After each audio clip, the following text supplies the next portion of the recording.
사랑하고 축복합니다. 오시느라 정말 수고하셨습니다. 제주에서 제일 큰 교회 목사님을 얼마 전에 만났습니다. 같이 이야기를 나누는데 저한테 험한 말씀을 하시더라고요. 제가 온 다음에 제주 날씨가 바뀌었대요. 제가 온 다음에 더 좋아질 줄 믿습니다. 오늘 특별한 은혜를 하나님께서 여러분에게 허락해 주실 줄 믿습니다. 우리는 매주 시편 23편 말씀으로 하나님 은혜를 나누고 있는데요, 간절히 바라고 원하는 것은 성령님께서 오늘 이 시간에 여러분에게 말씀이 깨달아지는 은혜를, 지혜를 허락해 주시기를 원합니다. 또 말씀대로 살아내는, 말씀의 축복을 누리는 은혜를, 능력을 허락해 주시기를 원합니다. 그리고 주제가 선한 목자여 이끄소서, 이 간구인데요, 이 간구가 여러분이 부르짖을 때마다 하나님의 능력으로, 힘으로 여러분에게 고백되기를 예수님 이름으로 축복합니다. 오늘은 지난주에 이어 4절 후반부의 말씀을 나누려고 합니다. 먼저 4절 말씀을 다시 한번 한 목소리로 읽기를 원합니다. 우리 한 목소리로 읽습니다. 내가 사망의 음침한 골짜기를 다닐지라도 해를 두려워하지 않을 것은 주께서 나와 함께 하심이라. 주의 지팡이와 막대기가 나를 안위하시나이다. 아멘. 주의 지팡이와 막대기가 나를 안위하시나이다. 제가 책 한 권을 하나 오늘 보여드리려고 해요. 저기 앞에 화면도 있고요, 일부러 실물로도 가져왔어요. 이 책은 얼마 전에 제가 읽은 히브리어의 시간이라는 책인데요, 보다시피 그렇게 두꺼운 책은 아니지만 그 내용은 얇거나 절대 가볍지 않습니다. 저자 송민원 박사, 이분이 저는 책을 읽으면서 너무 친근하게 여겨졌어요. 이유인즉슨 이분이 서울대를 졸업했고 시카고 대학에서 공부한 수재이자 석학인데, 그분의 스펙은 정말 멀게 느껴지지만 저랑 아주 비슷한 체험을, 성령 체험을 하셨더라고요. 송 박사님은 신학대학원 시절에 창세기 1장을 히브리 원문으로 적어놓고, 그리고 혼자 있는 교실에서 이를 조용히 소리내서 읽기 시작하셨답니다. 몇 번을 계속해서 읽는데 강력한 성령 체험을 하셨대요. 이게 저랑 똑같아요.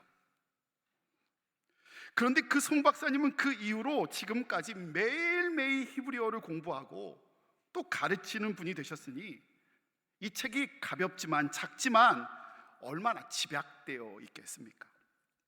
근데 이 책 첫 장에요, 오늘 본문 시편 23편 4절 지팡이와 막대기 이야기가 맨 앞장에 소개됩니다. 지팡이와 막대기. 오늘 우리가 보고 있는 이 성경책을 번역으로 개역 개정판이라고 하는데요, 이 개역 개정판은 뭐라고 쓰여졌느냐? 주의 지팡이와 막대기가 나를 안위하시나이다 라고 번역되어 있어요. 그런데 이와 다르게 새번역 성경과 공동 번역 성경에는 뭐라고 쓰여있냐? 뭐가 다르냐? 주의 막대기와 지팡이로 나를 보살펴 주시니, 막대기와 지팡이로 인도하시니로 번역되어 있어요. 뭐가 다르지요? 순서가 뒤바뀌었어요. 여러분 생각에는 어떠세요? 지팡이와 막대기가 맞는 것 같아요? 아니면 막대기와 지팡이가 맞는 것 같습니까? 어느 것이 더 원문에 가까운 바른 해석입니까? 여러분 중에 진짜 이런 분이 계실 거라고 믿어요. 목사님, 그게 그거 아닌가요? 순서가 뭐가 그렇게 중요해요? 이 질문처럼 사실 우리에게는 지팡이와 막대기든 막대기와 지팡이든 순서는 물론이거니와 지팡이와 막대기 자체가 별 차이 없어 보이는 분들도 계시리라 믿습니다. 그러나 하나님의 말씀은요 1.1획 허튼 것이 없습니다. 게다가 히브리서에서는 사뭇 의미의 차이도 있고요, 그 뜻의 큰 의미의 차이도 있는 걸 보니 그 순서도 중요하다고 여겨집니다. 저는 왜 그런지 오늘 우리가 함께 살펴보기를 원하는데요, 먼저 제가 그림 하나를 준비했습니다. 그림을 보면 짧은 것과 긴 것이 있습니다. 개역개정의 지팡이로 번역된 쉐베트는 사실 양치기용 막대기입니다. 감람나무라고 번역되어 있는 올리브 나무인데요, 그 올리브 나무 뿌리에서 추출했는데 뿌리에서 그런지 울퉁불퉁, 그리고 길이가 짧아요. 상대적으로 길이가 짧고 울퉁불퉁해서 그 끝에 쇠나 돌을 박아 흔히들 말하는 공격용으로 사용하는 무기예요. 꼭 우리 경찰 분께서 들고 있는 곤봉 옛날 있지 않아요? 그것처럼 생기지 않았나요? 여러분, 이 쉐베트는 공격용 무기인데 여러분, 누구를 공격할까요? 바로 양을 위협하는 맹수, 그 맹수를 공격하는 데 사용해요. 그래서 많은 설교가들이 험한 골짜기를 지나가며 갑자기 덮쳐오는 맹수로부터 여호와 하나님께서 이 막대기로 양을 지켜주신다며 지켜주시는, 보호하시는 은혜의 상징으로 이 막대기를 표현합니다. 분명 동감되고요, 은혜로운 해석이 분명합니다. 그러나 사실 이는 절반의 해석에 불과합니다. 쉐베트 막대기는요, 여러분, 맹수를 공격할 때도 사용되지만 또 다른 곳에 사용되기도 합니다.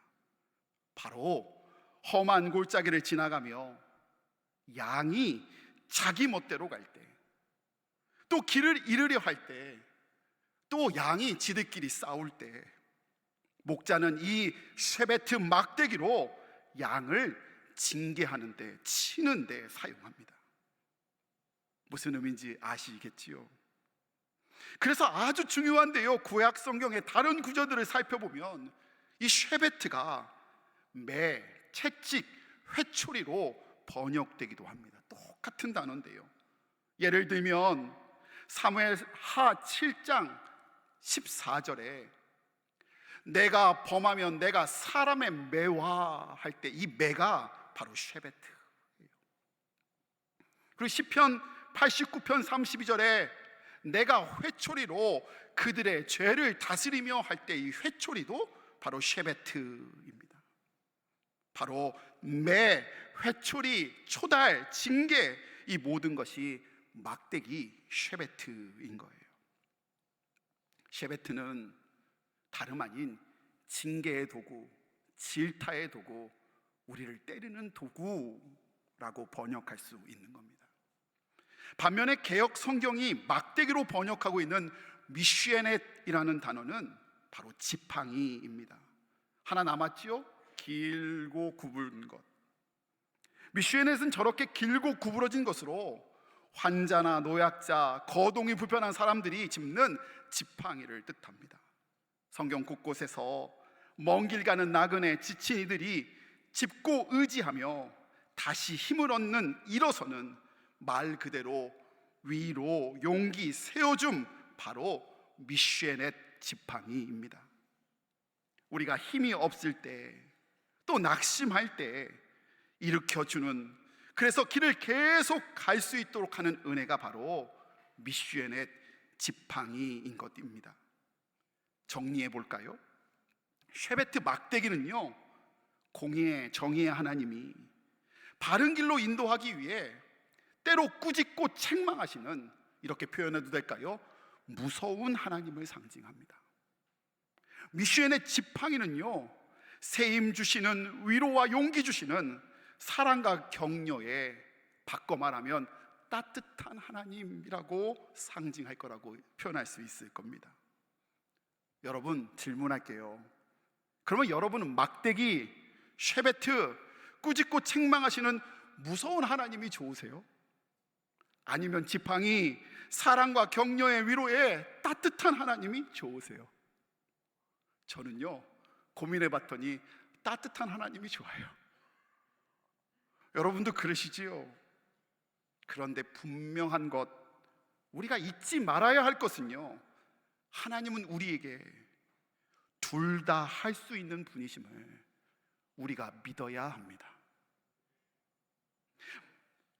하나님은 그리고 우리에게 지팡이, 사랑해주고 격려해주시는 하나님도 되셔서 그 하나님도 우리에게 필요하지만, 막대기, 때론 꾸짖고 책망하시는 무서운 하나님도 우리에게 반드시 필요하다는 것을 여러분 기억하셔야 할 줄 믿습니다. 그런 의미에서요, 지팡이도 은혜이고요, 여러분 막대기도 은혜입니다. 여러분, 지팡이도 축복이고요, 막대기도 축복입니다. 이 사실을 믿으셔야 할 줄 믿습니다. 시편 23편의 기자 다윗은 험난한 인생을 살았어요. 그가 왕이 되기 전 사울의 미움으로 말도 안 되는 도주와 고난의 삶을 살았어요. 그때 하나님은 다윗을 위로하시고 힘주심으로 그 순간마다 미슈에넷 지팡이로 세워주셨어요. 왕이 되고 나서도 다윗 주변에서는 대적자들이 가득했습니다. 그러니 일마다 마음이 지치고 얼마나 힘들었겠어요. 그러나 주님이 그와 함께 하셔서 어려울 때마다 세임 주심으로 미슈엔의 지팡이로 그가 그의 일을 감당할 수 있도록 은혜 주셨어요. 그게 주님의 은혜였어요. 근데 그게 전부가 아니라, 잘 되어가던 순간, 이스라엘 군사들이 가는 곳마다 승승장구하는 그 순간, 다윗이 너무도 쉽게 우습게 죄에 넘어져 버렸어요. 죄에 넘어지는 순간 누구에가 방해한 것도 없었고요, 다윗 혼자 있어서 스스로 넘어졌고요, 그것도 자신의 방에서 너무도 어이없이 죄에 빠져 다윗은 밧세바를 범하고 총신 우리아를 죽음으로 몰아내는 잘못을 저질렀어요. 여러분, 다윗이나 우리나 그렇게 쉽게 넘어질 수 있는 존재가 바로 우리라는 존재입니다.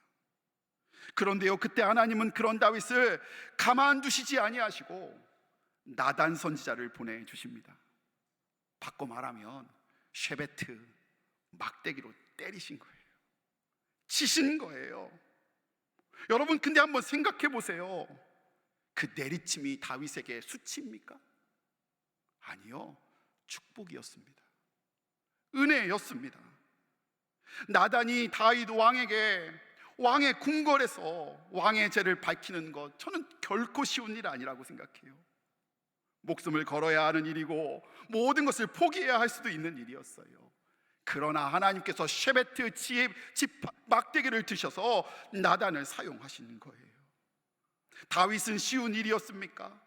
다윗이 회개하려고 하는 그 순간, 문무백관 앞에서 자신의 잘못을 인정하고 하나님 앞에서 회개하는 일, 저는 결코 쉬운 일 아니라고 믿어져요.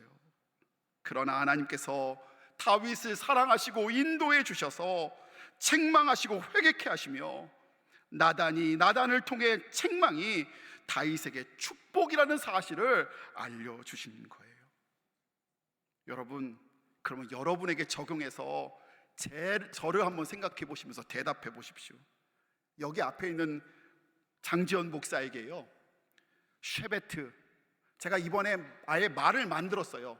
막대기 성도. 대충 느낌이 오시죠? 막대기 성도. 뭐 하시는 분인지 알겠죠? 이 막대기 성도가 제게 있다면 저에게 축복이에요, 저주예요?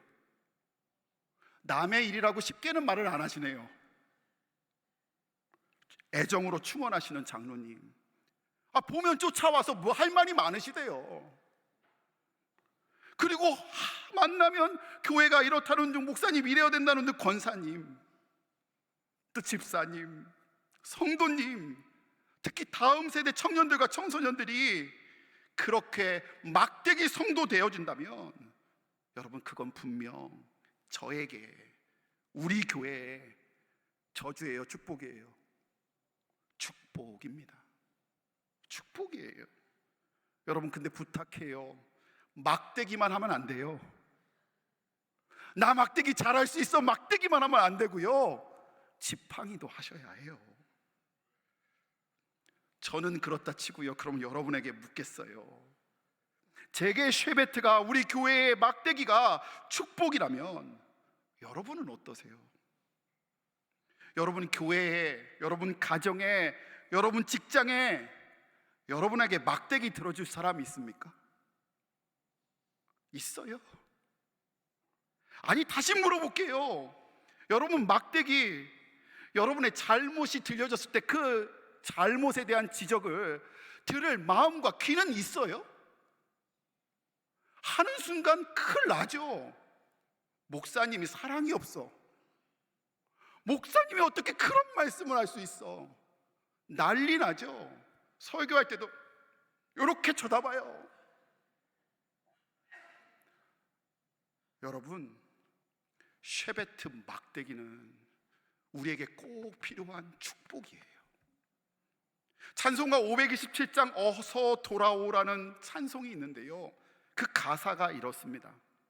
어서 돌아오, 어서 돌아만 오. 근데 그 뒤로부터 미쉐넷, 위로의 하나님의 은총, 지팡이 하나님의 은총이 가득 차 있어요. 지은 죄가 아무리 무겁고 크기로 주 어찌 못 감당하고 못 받으시리요. 우리 주의 넓은 가슴은 하늘보다 넓고 넓어. 여러분, 우리가 아무리 많더라도 주님 다 감당해 주신다는 이야기잖아요. 오라는 이야기잖아요. 얼마나 큰 위로예요. 세워주시는 미쉐넷 지팡이 하나님의 은혜잖아요. 2절에도 그 미쉐넷 지팡이의 은혜가 이어지고 있어요. 우리 주는 날마다 기다리신다오. 밤마다 문 열어놓고 마음 졸이시며 나간 자식 돌아오기를 밤새 기다리신다오. 드럼한 데도 기다리신다는데, 늘 열린 마음으로 기다리시라는데 얼마나 우리를 일으켜 세워주시는 지팡이의 은혜예요. 그런데요, 1, 2절에서 큰 은혜를, 하나님의 지팡이의 사랑과 위로가 충만하지만 527장은 거기서 끝나지 않아요. 반드시 3절로 넘어가야 하는데요, 3절이 이렇습니다. 어서 돌아오, 어서 돌아마노. 죄증마저 아파도 주님의 손으로 때리시고 어루만져 위로해 주시는 우리 주의 넓은 품으로 어서 돌아오, 어서. 여러분 이해하실지 모르겠지만 전 이 3절 부를 때마다 어머님의 안티프라민이 생각나요. 아니, 때릴 때는 언제고 또 안티프라민은 왜 발라줘요? 그런데요, 그때는 이해가 안 됐는데 어머니의 잔소리가, 아니 사랑의 질타가 이제 너무 그리워요. 어머니의 초달이 사랑인 걸 이제 알아요. 그리고서도 마음 저려 약 발라주시던 어머니, 우리 주님이 때리신다는 얘기잖아요. 우리 주님이 초달하신다는 얘기잖아요. 여러분, 그래서 축복인 거예요. 1, 2절 너무 큰 은혜를 허락해 있지만 죄송하지만 우리는 1, 2절에 멈춰있는 경우가 너무너무 많은 것 같아요. 지팡이 위로와 격려만 달라고 거기 멈춰 있어요. 게다가 나에게는 1, 2절이고요, 그런 분들이 꼭 보면 남한테는, 교회한테는 3절이에요. 고쳐야 된대요. 그러나 주님을 진짜 신뢰하고 믿는다면 1, 2절에 멈춰 있을 것이 아니라 3절로 넘어가야 합니다. 남에게 3절에 멈춰 있을 것이 아니라 남에게는 1, 2절로 넘어갈 수 있어야 하는 겁니다. 지난 주간 권사님 한 부부와 식사를 나누었어요. 이 두 분의 권사님은 해외에서, 그것도 한 나라가 아닌 두 나라에서 수십 년간 이민 생활을 마치고 한국으로, 고향으로 돌아오신 분이에요. 이걸 전문 용어로 뭐라고 하는지 아세요? 산전수전 공중전을 다 겪어온 거예요.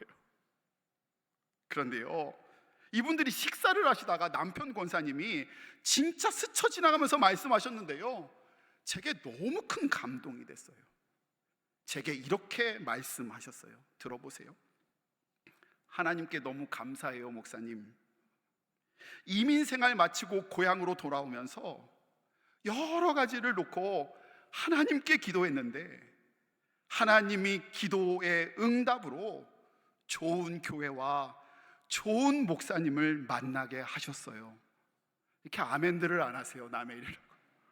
여러분, 좋은 교회와 좋은 목사님 만난 거 아멘이시죠? 그런 다음에 사실 연형으로 따지면 아들뻘, 조카뻘 되는 제게 이렇게 부탁하시더라고요. 근데 그 부탁이 감사했어요. 앞으로 목사님 잘 부탁드립니다. 잘 이끌어 주세요. 제가 잘 못하면 알려주시고요, 꾸짖어 주시고 야단해 주세요. 이게 지워지지가 않았어요. 내가 주님 앞에 지금 이렇게 말할 수 있을까? 여러분, 이런 고백과 부탁은 쓴소리는 듣기 싫은, 쓴 약은 먹기 싫은 어린아이 신앙을 가진 분들은 절대 할 수 없는 고백이잖아요. 위로만, 격려만, 자기 드러나기만 원하는, 그래서 달달한 것만 찾는 미성숙한 신앙인들은 절대 할 수 없는 고백이잖아요. 본문으로 다시 돌아가 볼까요? 4절 말씀은 보다시피 안위하시나이다로 끝납니다. 근데 영어 성경으로 컴포트, 위로, 평안이래요. 즉 지팡이와 막대기가 우리에게 평안을 주신다는 거예요. 여러분, 어떻게 지팡이와 막대기가 우리에게 평안을 줄 수 있지요? 막대기, 징계와 책망이, 지팡이, 위로와 격려가 우리 주님의 손에 있을 때 그제서야 우리는 진정한 안식, 진정한 평안, 진정한 위로를 고백할 수 있다고 이야기하고 있는 거예요. 그런 의미에서 완전한 평안은요, 고난 없는 삶을 말하는 것 아니고요, 문제 없는, 마음에 상처 없는 삶을 말하지도 않습니다. 주님이 우리의 진정한 목자 되어 주셔서 지친 나를 때마다 일마다 일으켜 세워주시고, 그렇게 지팡이로 세워주실 때 위로함 받는 것이고요, 또 때로는 주님께서 꾸짖고 책망하셔서 늪에 빠져들어가기 전에 구해주시고 인도해 주실 때, 그걸 믿고 나갈 때 비로소 우리는 진정한 평안을 누릴 수 있는 겁니다. 평안은요, 세상으로부터 오는 것이 아니라 바로 하나님으로부터, 하늘로부터 오는 것이기 때문이에요. 사랑하는 제주중앙의 성도 여러분, 여러분 참 평안을 원하세요? 여러분 평안하세요? 여러분 평안하시기를 진짜 원하십니까? 그러면 주님의 지팡이를 간구하십시오. 우리가 아무리 넘어져도요, 우리가 아무리 낙망하고 있어도, 우리의 죄짐이 아무리 무겁고 커도 선한 목자 지팡이가 우리를 위로하시고 반드시 세워주실 줄 믿습니다. 주님만이 우리에게 세임 주실 줄 믿습니다. 근데 반드시 여기서 끝나지 마세요. 주님의 막대기도 간구합시다. 우리가 주님의 막대기를 간구할 때 하나님이, 세상이 우리를 치기 전에, 사탄의 능이 우리를 치기 전에, 우리가 길을 잃기 전에, 우리가 미혹되어 수렁에 빠지기 전에 목자의 막대기가 우리를 가장 선한 길로 인도해 주실 줄 믿습니다. 선한 목자여 이끄소서. 이렇게 간구할 때 주의 막대기와 지팡이로, 지팡이와 막대기로 우리는 참 평안을 누릴 수 있을 줄 믿습니다. 우리 이 시간에 주님의 막대기와 지팡이를 간구하며 어서 돌아오, 아까 전에 나눈 찬양을 함께 고백하며 찬양하기를 원합니다. 우리 가슴에 손 얹고 함께 고백하며 찬양합시다.